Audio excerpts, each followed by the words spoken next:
Let's let everyone in. Wicked. Tom, Erica, Yorick, Leia. Hi, folks. Hey. Here you are. Tom, nice to see you again. Leia, I don't think we've actually ever been on the same call together, but nice to nice to see you digitally. Erica, nice to see you again. How's it going? All right, how are you? Cracking. Yeah, great. We've got Yorick as well. Hey, Yorick. Cool. Nice. So I've opened it up now, so anyone else who drops in can just drop in. Welcome everyone to Bizniz Salon number 2. Well, that's 4, isn't it, when I put 2 up? But yeah, number 2. This week or this month, we're discussing digital transformation, whatever that means to us all. Some like context for before we start. Me and Andy just thought it'd be fun to host a series of online discussions around some topics that we find interesting or confusing or contentious, or whatever we want to talk about really, and whatever people think they want to talk about. So last month we talked about consultants. Are they full of shit, or are they useful and interesting? And we came to some good conclusions. So the vibe is pretty informal, discursive. If we get enough people dropping in, we might break people into little breakout discussion rooms. But with 6 people, I think we'll all just talk in here. So this isn't like me and Andy doing a talk. It's us all just having a conversation about stuff. And I am recording it as well, because the idea is that these go onto YouTube and a little podcast as well, and I'll do a little write-up on Medium. So just be aware of that when you're talking about things, if that's all right. So if you don't want to be recorded, then let me know, and I can edit out things you say in post-production if necessary. Everyone cool with all this? Yeah? Yeah. Cracking. All right. Well, let's just start by going round. I'd love to hear like what your perspective is on digital transformation, what your thoughts are on it, what your experience is with it, what questions you have about it, just to hear a little bit from everyone. Andy, do you want to start, or should I start? Go on, you go, Andy. What's on your... Yeah, okay, cool. Because this is like you're not really like into the terms so much, are you? Which is I'll be honest. I was a wee bit I feel slightly uninspired by the term digital transformation, and so I was, when Jim and I were touching base on this last week or the week before, like, yeah, how do I find some energy to have a discussion around a label that I find pretty fucking meaningless. So I guess that's kind of the perspective I'm coming from. And for other people tuning in, most of my work with organizations in this space that they might call digital transformation is in the public sector. And I think probably one of my big frustrations, and so that's kind of, if it's not this, then what might it be? Which is, I guess, my big question I'd like to explore from this discussion. But I saw another term for digital transformation, which was equally shit, called paperless innovation, that's a new personal favourite term.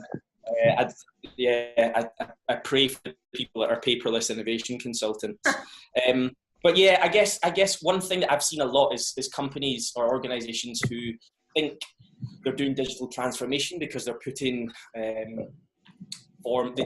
forms online, stuff that you would normally fill out or you'd get sent through the post, and they're then firing that stuff onto the internet and calling that transformation. And I don't think that's what digital transformation looks like, or certainly good digital transformation. And I think for a lot, or my experience has been that sometimes that bar's been set quite low, and there's not really been a lot of thought put into the overall strategy and what that looks like over a longer period of time. So I guess from my perspective, I'm interested in, if digital transformation isn't about just digitizing paper stuff, then what is it? What does good digital transformation look like? Nice. There you go. You do have a perspective on it. Turns out. Cool. Who wants to go next? Tom, you want to go? You're unmuted. I'm unmuted, great. I'm the same ballpark as Andy. I work in the third sector, and digital transformation is always a term that's thrown at me by managers, saying, we need to do this because we're transforming whatever. And I was in a team meeting Monday this week and telling people what I was doing, told them I was coming to this sort of webinar thing, and put the phrase out there and said, there's two things comes to mind when you call it digital transformation. It's happened, and it's happened 5-10 years ago. And if you bump into anybody now that says the phrase digital transformation, they're trying to make money off you. And that's all they're trying to do. They're trying to make you feel a little bit inadequate, a little bit behind the times, and they're just trying to make money off you.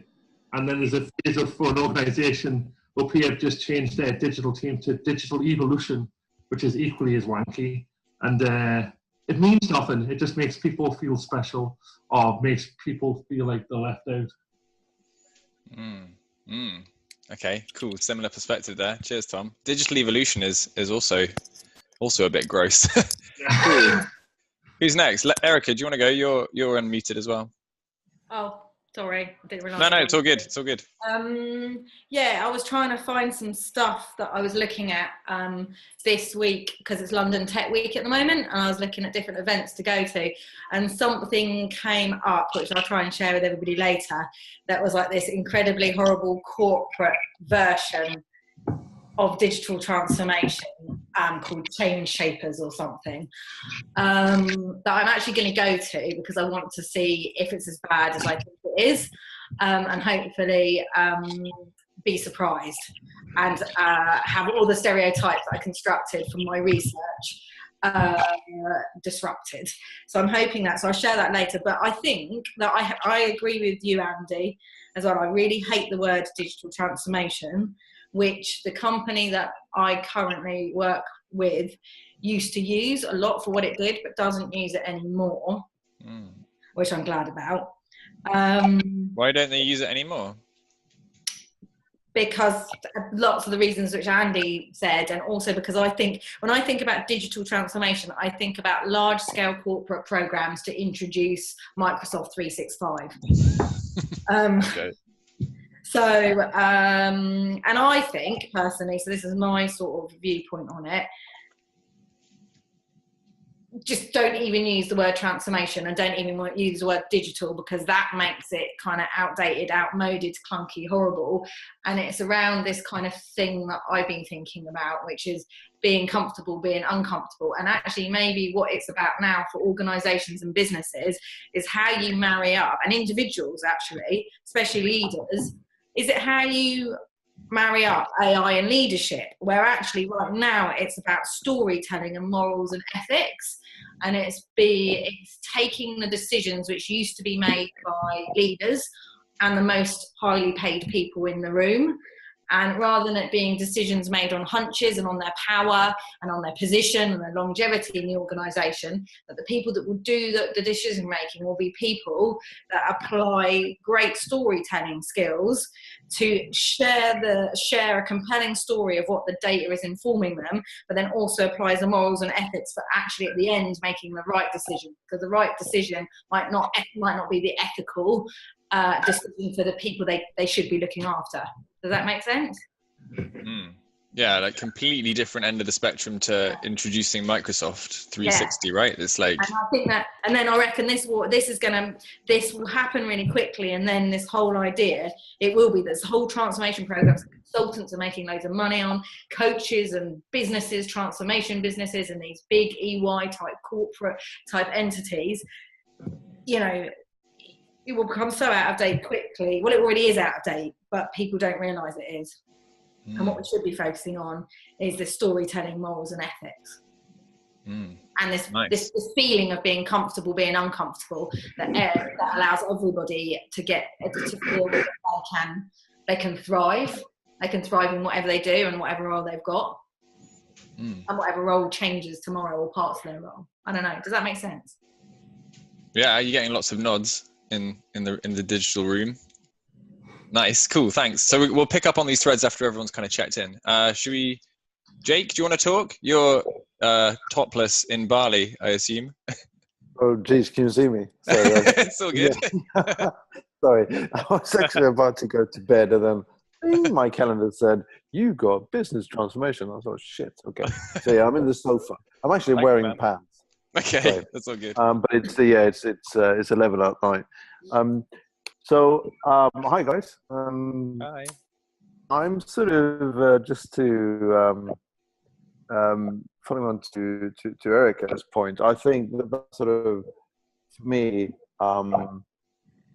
felt very familiar, that feeling of sort of people buy the how and the what, but what they're actually getting hooked on is the why. For me, that's the business transformation. It's a sort of, we buy the tools, we buy the processes, we buy the technologies, but that fundamentally changes what we do. Hence, now we're into the why, but no one buys the why. They want Microsoft 365, but actually what they need is the collaborative aspect to work better together. So I think that is a hard sell, as you know, companies like Hype Island know. So like, you can't really sell, you know, facilitation. You have to buy, I don't know, digital masterclass, and in the end, it's all about people anyways. But one sort of really interesting experience for me was about a year and a half ago. I traveled down into one of the world's biggest iron ore mines in northern Sweden. They've been going for hundreds of years. And they do tours. I didn't just go down there. Actually, you take a bus and into the mine you go. And, you know, if someone asks what I do, I sort of say, well, I'm part technologist. I'm part, you know, I'm someone who likes to make technology work for people. Right? I see myself almost like a sort of translator between the two where I can. And I'm sort of been working with agencies, kind of in the media sphere and so on. And people get so het up about the transformation of media. And I'm sort of like, you know what? There's a whole massive industries like mining and gas who just gets on with this transformation business. But we don't read about them in, you know, TechCrunch. No one gives a shit about mining, you know, in Silicon Valley. And it's all about concierge apps, right? And so we talked about robotics, and these guys, no one goes down into the mine anymore. Those machines are down there and sort of 2 kilometers below the surface. These massive robots, and not 800 meters below the surface. These guys just sit there in shorts and, you know, tank tops, drinking coffee, and just through their VR joysticks, just control the whole thing. You know, you rarely go into the mine unless anything actually breaks. And that's transformation. You know, that's massive transformation from having like, I don't know, 100 people down there to like 2 guys. And I think that's sort of these unsung heroes of of transformation. Now, that's kind of opposite. I mean, they're still a mining company. You know, their why is still pretty intact, you know, to some extent. But I think those two sort of strands are sort of, for me, the kind of the sort of the things are slightly jarring to me whenever I hear the word digital transformation or business transformation. Nice, Jake. Yeah, that's a great perspective. Cool, thank you. Leia, do you wanna go next? Can you hear me okay? Cool. So I'm sitting in a nice, cushy, soft confirmation bubble. I don't really have anything different to say from anyone else. But I was taking some notes as everyone was speaking, and I think 2 things that interest me are thinking about transformation, and in my experience, what organizations don't address is the sort of personal transformation and the behavioral and emotional and psychological transformations that need to go along with bringing in new ways of working, be it with new bits of tech or whatever else. You know, it's not a silver bullet that the 365 is going to make everything right and good. And also something about naming the thing. And I guess it's kind of a link to what Jake was just saying. If you have to name the thing, I wonder if your motivation is not true and it's a bit disingenuous. It becomes a platitude. So if you're down a mine and you're just using these new technologies because that's what you need to do to get your job done, you don't name it, you just do it. So you mean like you don't need to call it digital transformation because it's just a necessary part of what's happening? Yeah, it's the next thing. You've identified a thing you need to do that is the right thing for you and your business to get your job done. So you have a goal and you're working towards something, and whatever you need to do to get there, that's what you do. It doesn't need to have a fancy name or any kind of name. Maybe it's just woven into the way you work and the way you discover what the future of your work is. Okay, cool. Thanks. Should we hear from Yorick as well? Hey, Yorick. Back again. Hey, guys. Yeah, I'm right there with you in the confirmation bubble. I don't really have that much to add. I do see like a really nice connection between what we're talking about now and what we were talking about last time. If consultants are full of shit. And it's what I get from everyone is that it's about the personal connection again. Like it's about people working together, about the human needs, and we can give it all kinds of names and terms, but in the end, it's just how well we work together and how well we give space for that, basically. So that's sort of my 2 cents, because I agree with what's been said so far. So, yeah. Okay, maybe shall I try and bring you a different perspective? Well, we had a call with a potential new client, a high street retailer that shall remain nameless. Last week, they emailed us asking about support with their impending digital transformation, which I thought was very appropriate considering I had this coming up. And from a kind of human perspective, they're really scared because they're closing a bunch of stores and people are going to lose their jobs, and they've got goals to bring everything on, or like 2/3 of their business online pretty soon, and they're confused and they have no idea what to do. And I guess the fact for them is like their world is being transformed whether they like it or not, and the human factor is obviously really important. And like being the kind of consultant that I am, that's like where we're pushing them towards. But also like they've got tons of people in their organization, and Erica, I think you've worked with this a lot too, who are like a bit older, can like just about send emails. Like they're pretty far away from this kind of rapid prototyping, digital mindset, experimentation, online retail world. And if they don't if they don't kind of sort their shit out, they're all going to lose their jobs, and they're really scared. And even these kind of senior managers are quite scared. So I think there is also like a practical. I still feel like there is room for training. Like these people also need to know how to use collaborative tools, as well as have the mindset to want to collaborate. There is a practical nature as well. Erica, you want to go? Or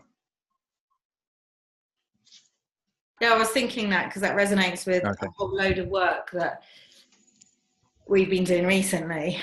And I think organisations, and actually specifically banks, have got their transformation and their human needs completely out of kilter.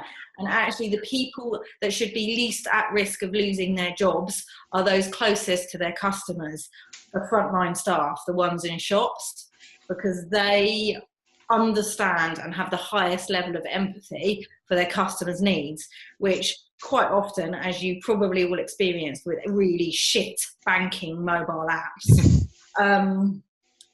they don't have the people in decision-making positions on transformation, on the apps that their customers should be using as part of that transformation, and how they want to service their customers is out of kilter with what the customers want.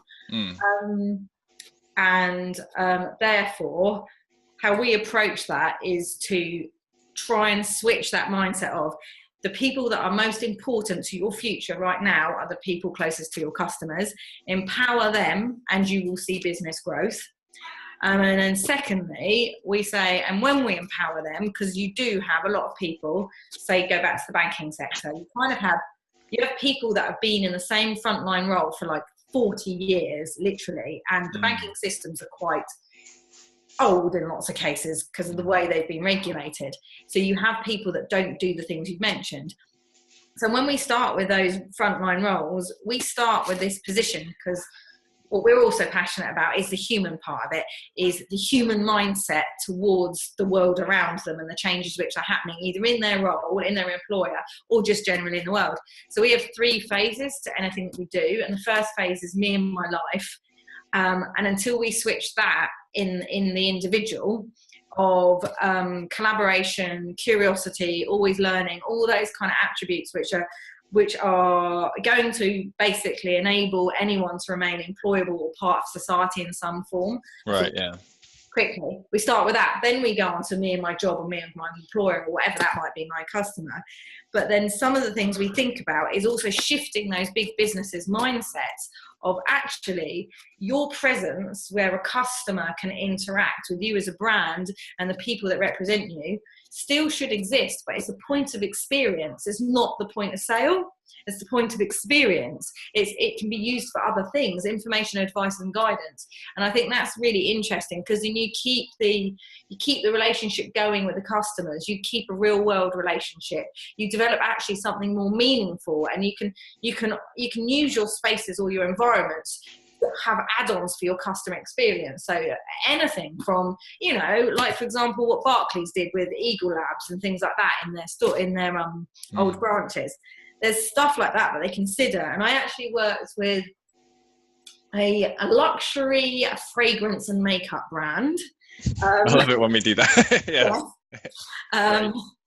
Who had and they had a really they were trying to, they said they wanted to go through transformation or whatever it might have been, but actually they really got this point of experience. Because if you think about a luxury brand that you may see having concessions in our high street shops like John Lewis, Debenhams, those kind of things, they get that point of experience because it's a luxury item that people invest in the experience of buying, and it's more than just purchasing something. So they really got what they were going to do. And the last people that were going to be impacted in the change in their business, as they knew most of their sales would come online, were their frontline staff. And that was actually awesome to see. So maybe we should be educating our retailers and our high street partners that we might work with to look at where it's worked elsewhere. Look at how luxury brands still have on the ground shop, retail experiences, even though a limited amount of retailers bought in, items bought. I think that's where I'm going. I'm rambling now,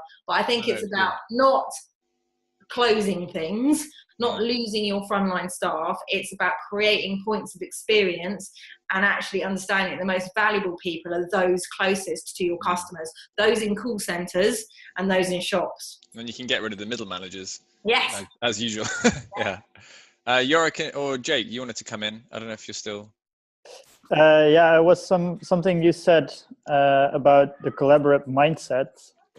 I was just wondering, what do you mean, like in connection to digital transformation? Because a collaborative mindset doesn't necessarily have to be digital, right? Right. Yeah, that's true. I guess I was saying that one of the reasons why companies would bring in like cloud software or bring Slack in or Microsoft 365 is because like if we have that tool, then everyone's going to collaborate better, right? Obviously, but then no one actually ever does because the old behaviors are so deeply embedded and people still email Word docs to each other. So for me, there needs to be like the actual skills training to use the tools effectively, especially for people who aren't used to picking up new software all the time, alongside the mindset change as well. That's like what we're going to suggest to this high street retailer. Yeah. Jake, what was your point? You raised your hand, but I don't know if you had a point before. No, I was just trying to figure out how to unmute. Right, okay. First time Zoom user here. Oh, damn, sorry, I didn't realize. No, that's all right. I'm starting to dig it. It's kind of weaning me off Hangouts. Yeah, nice. Cool. Well, let's just all like unmute when you want to chat. We'll just keep going. Keep it rolling. Yeah. I had a point which I think I've lost a little bit, but I think one of the sort of things that I see, because I was on the sort of labeled as education, but really it was an undercover sales job of digital transformation, and very much on the cloud side of the business. The word business transformation was used heavily to sell collaboration and cloud software, which, sure, that's great. But I've sort of had these big flashbacks of, I used to work in the area of knowledge management in mid-2000, and that was on the regulatory side of finance. So it was within IT, but it was knowledge management. And so it was kind of like... What is knowledge management, Jake? That's a great fucking question. I don't think anyone really knew, because it was the same as the digital transformation. It's one of those things where people are like, you know what, that sounds great, but it's so hard to pin down. Yeah. So I'm sort of having this slight deja vu. It's like, well, we used to do knowledge management. Now, knowledge management was just this idea that we need to retain the corporate memory somehow. People walk out the door, and then that's something that's lost.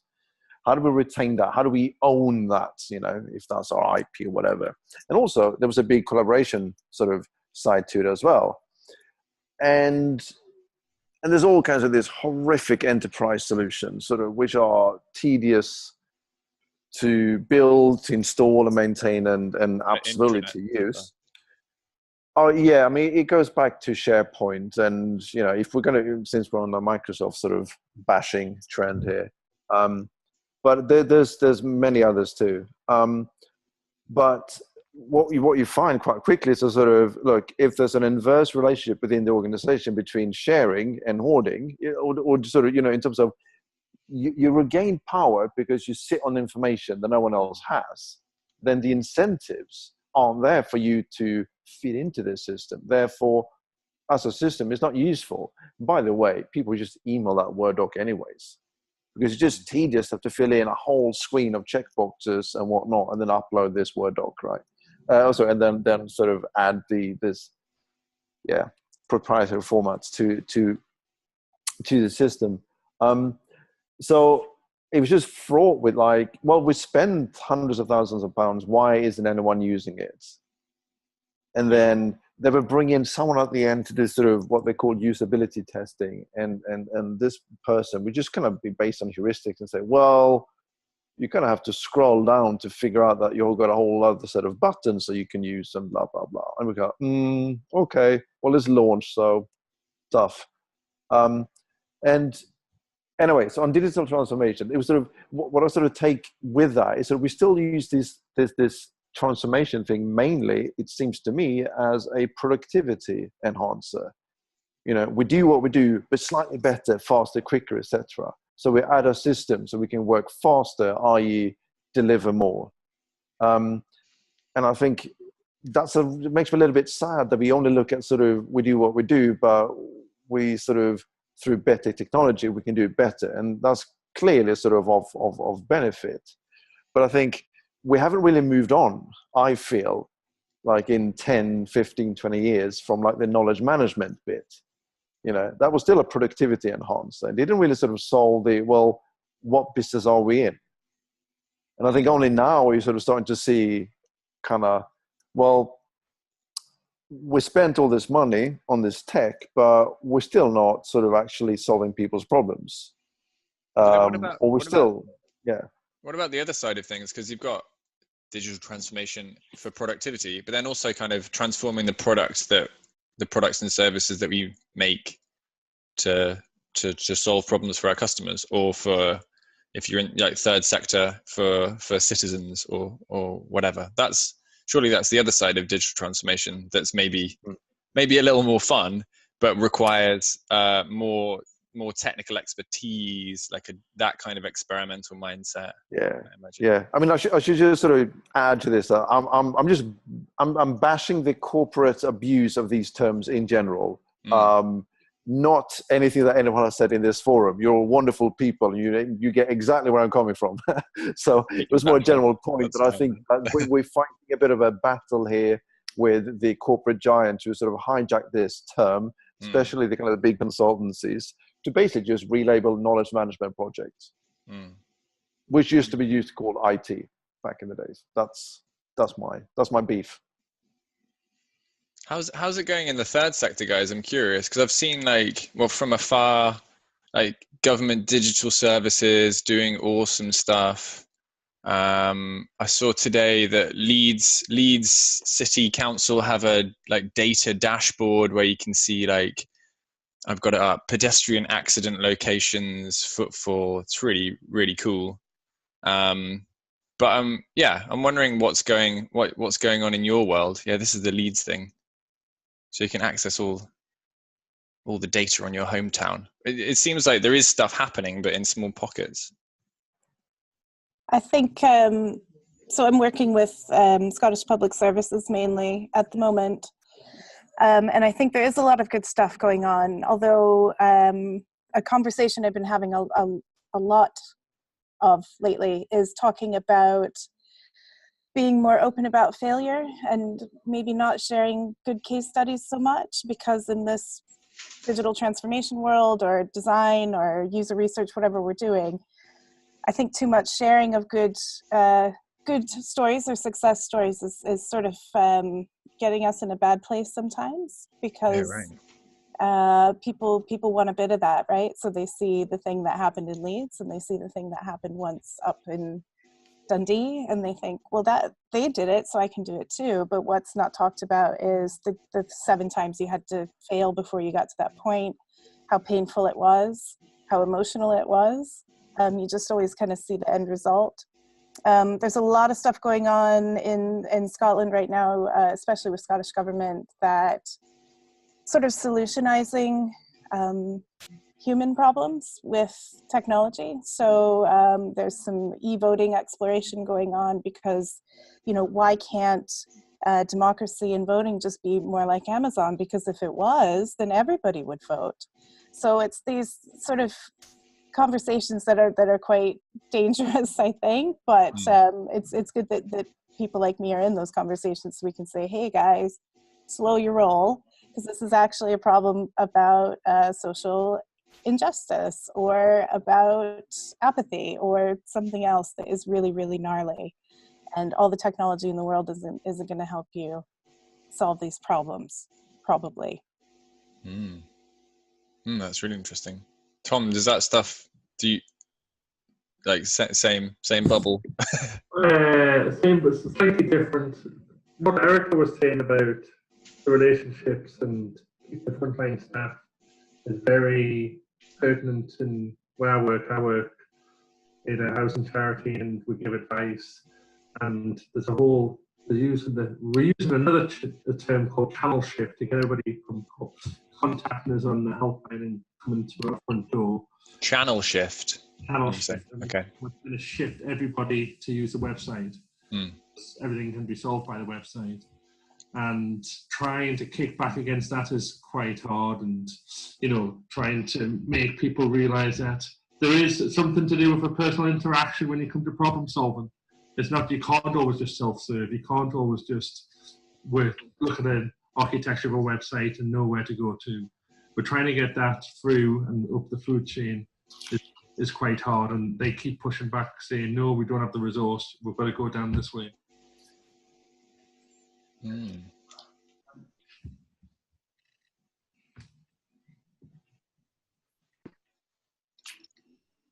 Andy, you got something? I saw you unmuted. Always got something to say. Yeah. No, I just, it's interesting. I guess I had a question around. It sounds as though there's lots of shared experience of organizations trying to make steps towards some kind of transformation, to do something, whether Jake's point around, I think often it starts off from a place of cost savings. That's in my experience, or normally where the conversation starts from is like, if we move from this to this, we'll save some money. somewhere.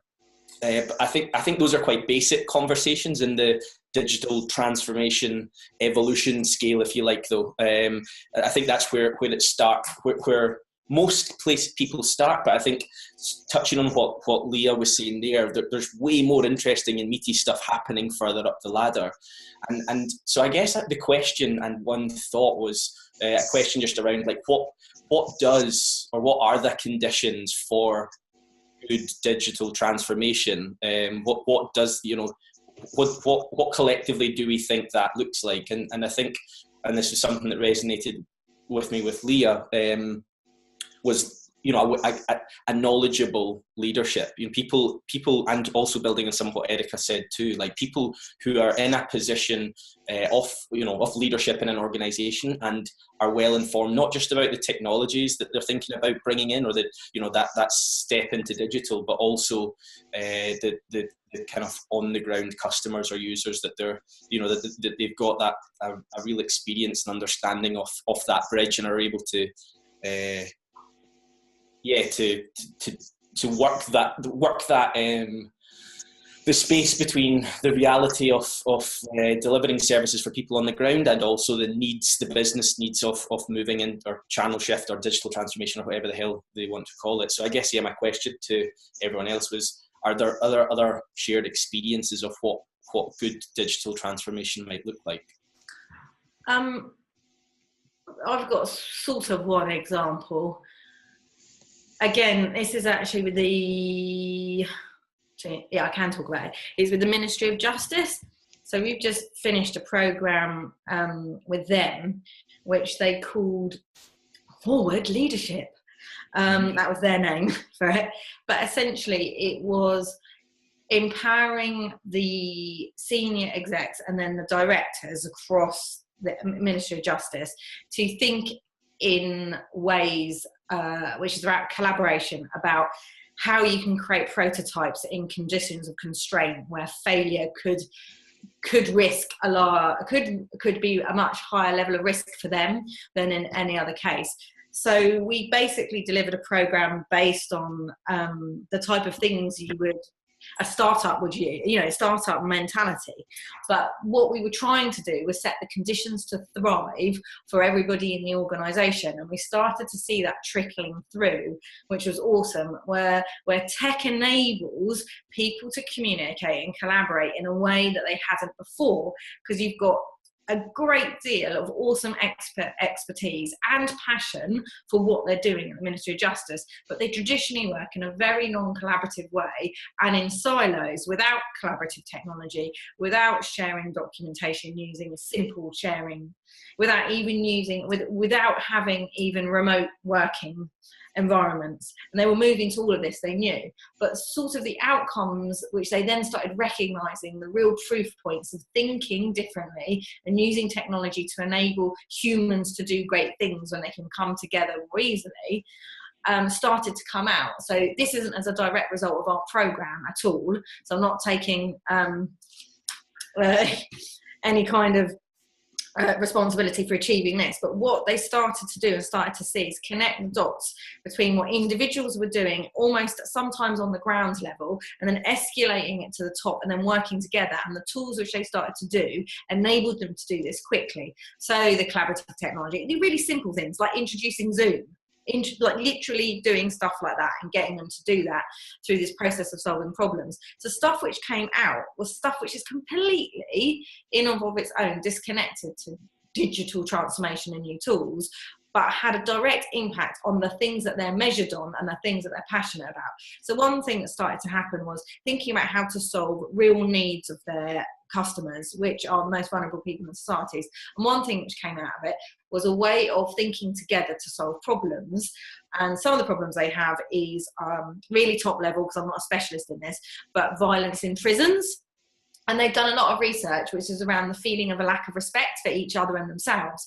So they got together through the type of thought processes and the ways of working that we were encouraging them to adopt. And they came with really simple solutions. And this solution is incredibly simple. they got, and I'm not sure if I'm supposed to say which brand it was because the brand doesn't necessarily like talking about it, but they got Marks and Spencer's through this collaborative group of people thinking to provide in their pilot prison, every new prisoner and every prisoner with their own pack of Marks and Spencer's pants, all based on them feeling like they were treated as humans, that they had their own things and they were given them. And just starting with something like that and then building on it, the level of respect rose within the prison and the level of violence decreased. But potentially, without the group of people that started addressing these problems and bringing in the research and insight that they've been doing, working in the new ways which technology enabled, how quickly would they have got to of trialing programs like that, sharing the research and quickly scaling to more pilots and doing more things like that based around changes in human conditions. So that's about like moving as quickly as possible past the tech side of things and just starting to use it, just like using the mindset, using the tech as quickly as possible. And using the mindset and applying the tech to help it happen quickly and share information. Yeah, that's to your question, Andy, my like experience of a kind of digital transformation within an organization when I worked at Hyper Island, and it was that kind of company. Like, we had Google Docs, but people weren't really using it. A couple of us were using Slack, but not everyone. There was like absolutely no way any workshops would have been delivered online.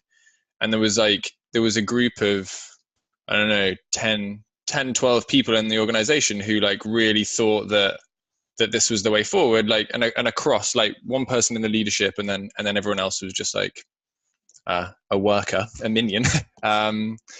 And we just drove it forwards. We tested stuff out. We like put extra time in to do a little like pilot thing, and we like dragged people into these tools and shared all of our stuff as actively as possible.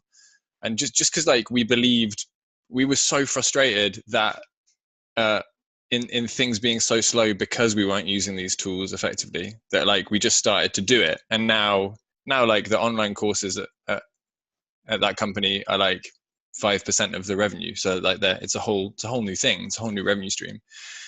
So that was like absolutely not a case where the leadership recognized that something needed to change and we get some digital transformation consultants in and pay them loads of blah. It was just like a bunch of people who were not happy with the way things were. That's my experience of it.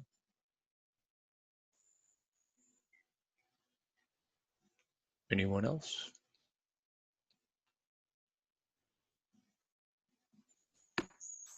I'm just going to build on that point, because I think it pulls in something that Leah said earlier that really struck a chord, was just this idea of just getting on with it. Like, these tools are going to help me to continue to do what I do better. Why do we need to? Why? And I guess that question's still sort of there for me. Is where is it that or rather maybe it's a why question. Do we find ourselves wanting to label things like this in organizations, like business transformation or digital transformation or whatever those things are?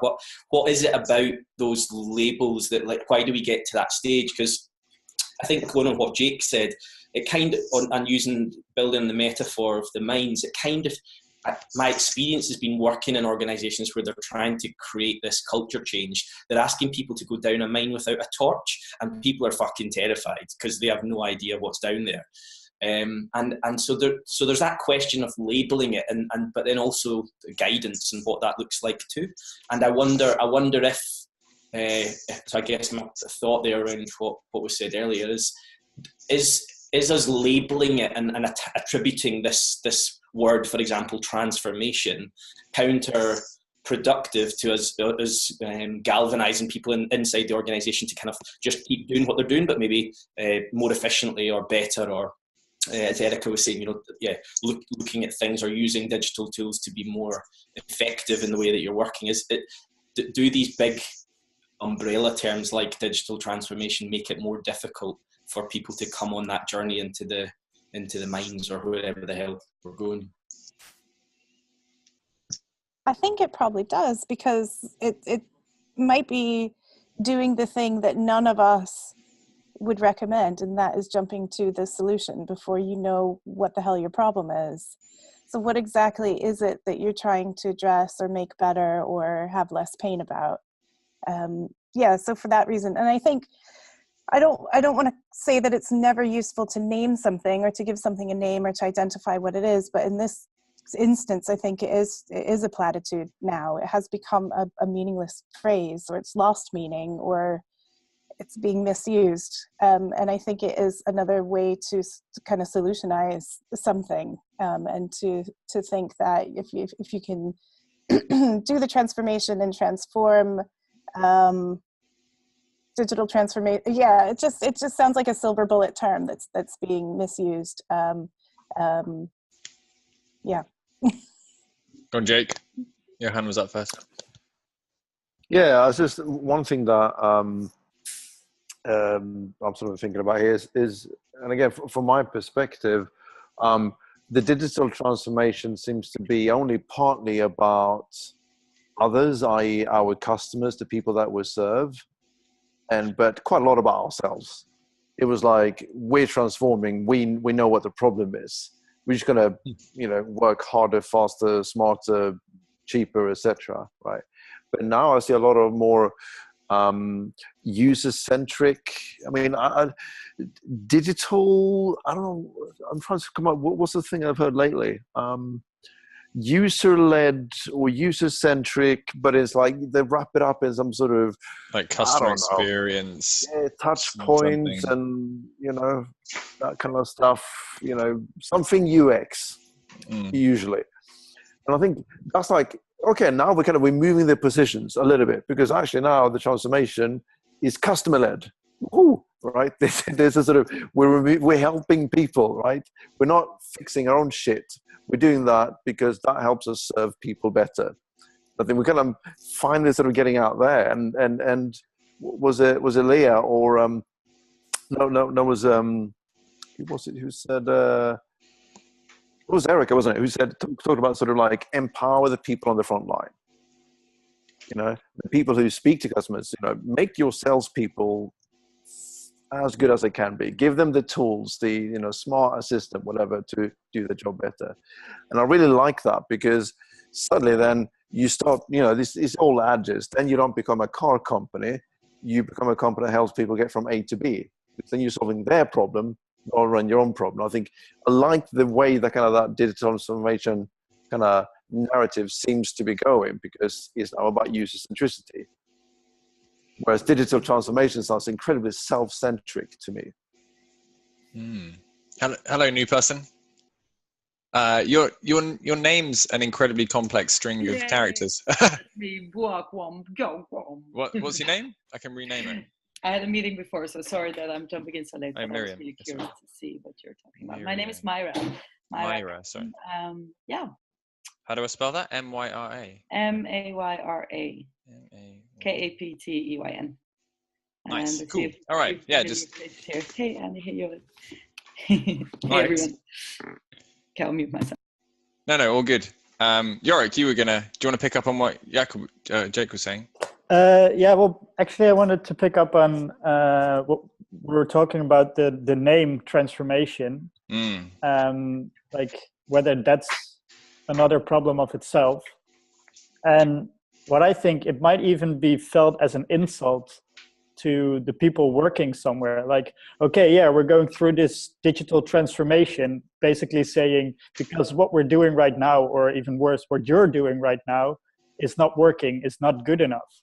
So people might feel like, oh, like get all defensive and, oh, so what's going to happen? We've been working like this for over 30 years and now all of a sudden we have to transform. I think that might also add to the whole culture of it being effective, if you call it like that. But they do need to transform though, right? Like I think they also do need to, because like I just left Santander to go to Monzo because Santander is like shit and Monzo is beautiful. And now I'm like, for the first time, enjoying banking, which is nuts. And like that's what I remember. I did a workshop with a bank, a large bank, last year, and the CTO was presenting like their vision for their app, and he was like, we were all like, in the next few weeks we'll be unveiling the feature where we can send push notifications to users on the app. I was like, fucking hell, guys, like you're about 10 years late with that one. It was just amazing. So like, I think I agree that they do have to transform, but because we were talking about giving it this specific name and getting people in that collaborative mindset, calling it like that or announcing like a digital transformation program might not be the most effective way to do it. It's like adding on to what I think Leah was saying about just do it and see where the pains are and see where the gains are and just work towards that. If I can add maybe one more perspective there, I think transformation is always over-egging it because it's wholesale. It's like you're going to go from being someone who does X to do something completely different. And I think digital change programs, that's much more palatable. That's like, cool, I can wrap my arms around that one fairly easily. So we're going to change one aspect, we're going to change our customer touch points or whatever big other word. But transformation is just too big. And it's just all encompassing. And I think that's probably why people go, well, transformation of, everything, because that's kind of what it means. So I think maybe the term is just way too big and people to what's it, Jurek's point, just get really scared because what does that mean?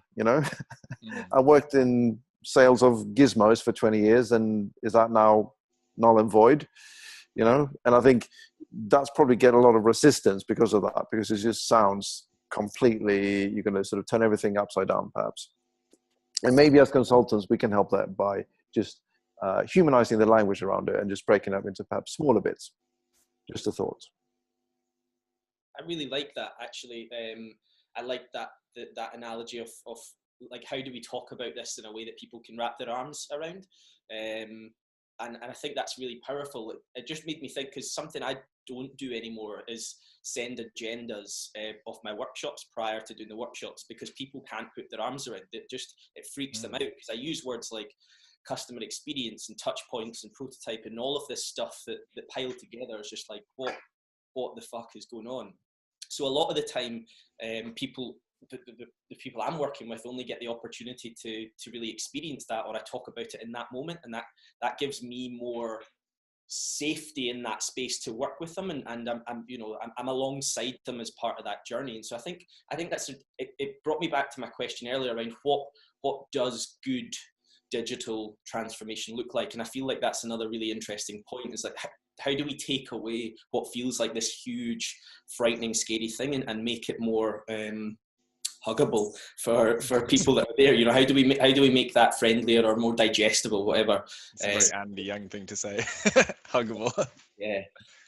Digital huggable transformations. Let's stick with that one. How's that for hug the change? Bullshit. Erica, are you going to say something? I saw you. Yeah. Is it? I'm going back to the mining example, because and the use of the word transformation, which could be scary. It makes me think of those cosmetic surgery programs where people have liposuction and a facelift. And it assumes that you get transformed and your life is better and you're transformed. But this is ongoing, this is continuous, which is what life's about anyway. And you could switch the mindset to it's okay. It's just about growing. Everybody continues to grow. And then is it also potentially the very large organizations and this is getting really stereotyping here broadly, but a mindset of people who have not been born into an era where they have continuously used new technology as it rapidly changed, whether it's a new feature on an app which they love, to a new tool which helps them be more productive.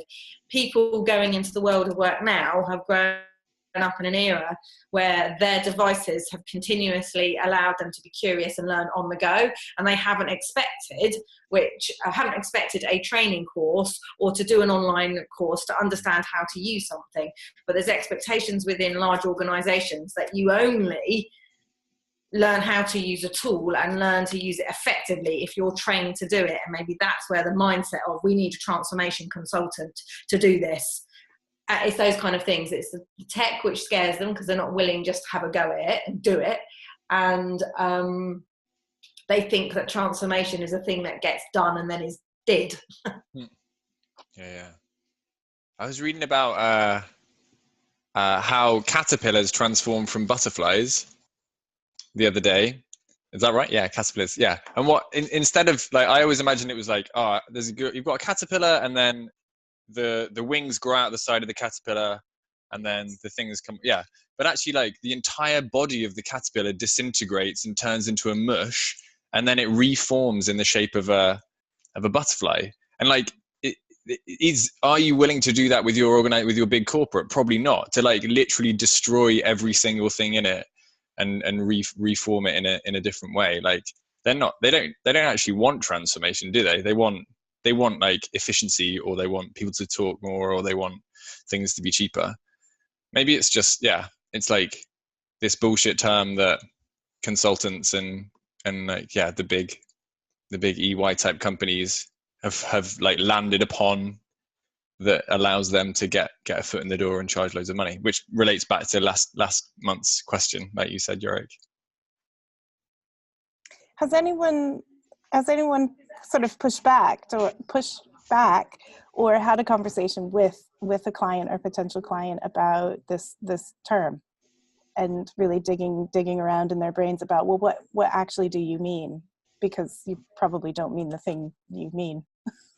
So how do you push back? Have you pushed back? What was that conversation like? And are we in a unique position right now altogether to come up with an alternative term? Well, we agreed on indie consultants last time for our job titles.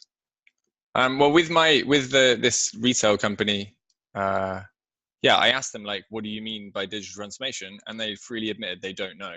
So the kind of proposal we sent to them was that let's spend a couple of months figuring out what you mean, and then we can talk about how we do that. I think that was our kind of honest way of dealing with it. Like, I have no idea what you're on about, guys. So let's figure it out. I think what you just said there, Jim, was like, you got to almost help them understand what they want first. It's like, you've got to be that sort of, you're going to level out the equalizer so that sounds just right for that organization, and figure out, look, is this something you need to sort of do this from board level, because otherwise, without that level of leadership, ain't going to change? Or is it better that you just need to sort of, basically have a little speedboat that goes along the super tanker, so you've got this sort of little innovation lab? Or you just rent a space at a makerspace, and figure out what will start your transformation journey, because in my experience, that's going to look different for almost every organization. And it's like, you're going to be that just kind of tease out, it's not about you giving them answers, it's about you helping them asking the questions of themselves. So it's like is transformation coach a word? But you know what I mean? It's like, you got to sort of, it's like, doctor, I feel so bad. Okay, lie down. And then you sort of have to have this sort of conversation with them, the patient, that's to say, okay, tell me, where does it hurt? And I think that sort of coaching element is almost like the most interesting aspect, because all you're doing is kind of listening and then throwing in a few questions and sort of help them sort of answer the questions themselves of where they think they should go in terms of sort of figuring out what transformation is for them. Yeah, and I think that's what we touched on last week, was like, what makes a good consultant, right? Like, there's a ton of listening that goes into it, rather than telling initially. Guys, we've got 1 minute left. This was great. And Willie, I'm afraid you just joined just right at the end there, but that's all good. Andy, can you do one of your lovely summaries, please, before we end? Yeah. You're so good at them. No, yeah. Yeah, well, first point, let's please not call it, let's not call ourselves digital butterflies, but appreciate the metaphor. I think it's just interesting, and perhaps a sort of a Mach 2 needed. Like, it feels like there's lots of interesting stuff that's emerged, and some nice examples of what good might look like. But I guess I've still got that question: what does good actually look like, and what more can we do to I think support organizations in those transitions? And okay, let me change that, actually to support the people in the transitions in those organizations, because it's not the organizations that need the help a lot of the time, it's the people in there. And I think, yeah, that sort of draws me back to 2 points that were raised. One, Erica's around this idea of being comfortable in the uncomfortable, but the reality that people aren't. They just aren't. They're just not comfortable being uncomfortable. That's just the reality. And so I think for me, one of the key standouts is what more can we do if we're going to take people and businesses through these processes, is to create spaces that feel safe, and we've got structures and processes in place that allow us to look after the people we're trying to work with when we're doing that type of transformation, both so that the experience for them is fulfilling and rewarding and something they want to be on board with, and also so that has an impact directly on the users and the people that they're trying to help out too. Nice, cracking. Thanks, buddy. Thanks everyone for coming. We've got So we haven't got a question for the third one yet, but we can discuss that in the Facebook group, and I'll add people in if they're not in there. But yeah, that's it for Business Salon 2 Digital Transformation. We'll see you all next time, hopefully. Cheers, guys.